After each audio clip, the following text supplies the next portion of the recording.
Hello, welcome to another edition of the Gadget Show Web TV. Now, entry-level digital SLRs are one of the most competitive and fast-growing areas of the camera market.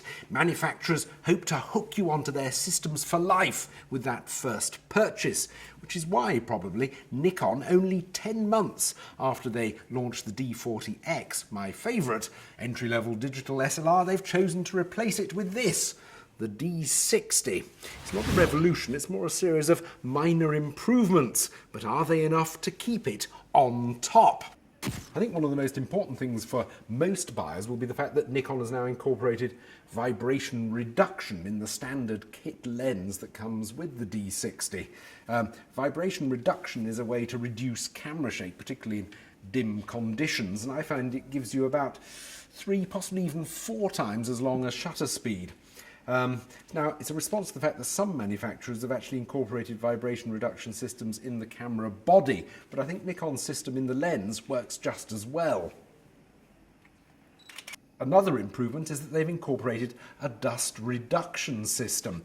They've taken quite a novel approach. They've actually used the movement of the mirror when you take a shot to generate an airflow that's directed round the sensor to remove some of the dust. That's as well as the normal sensor vibrating system. It's certainly a novel approach. It's too early to tell whether it works or not, but it's interesting. They've also incorporated their active DLighting system, which attempts to compensate for the limited dynamic range of digital sensors by extra processing, which fills in extra detail in the shadows. I've been playing with it for quite a while on a variety of subjects, and I find it works well, providing you're not too ambitious. If you actually throw something like a sunset at it, it really just can't cope, and then it becomes quite useless. Worth having, though. A highly unusual additional feature is the camera's stop movie mode. You can shoot a load of still frames, and it'll automatically animate them into a short movie. Rather gimmicky, but it does actually work. What about the things it doesn't have? Well, it doesn't have live view, which means you can see what you're shooting on the screen, just as you would with a compact camera, rather than having to look through the viewfinder. Many of its rivals now have this. It'd be nice to have it on this. Wouldn't be a deal breaker that it doesn't, though.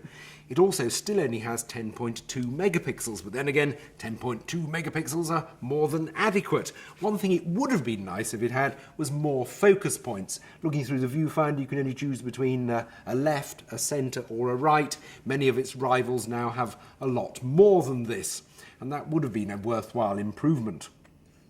I was very impressed with the D40X last year, and Nikon have done just enough with this D60 to keep it very competitive. All the good qualities of the old camera remain. It's very well made, very nice to handle, and delivers great pictures straight out of the camera without any need for extra processing and manipulation. So, if you're looking at moving up from your compact to your first digital SLR, the D60 would be an excellent choice.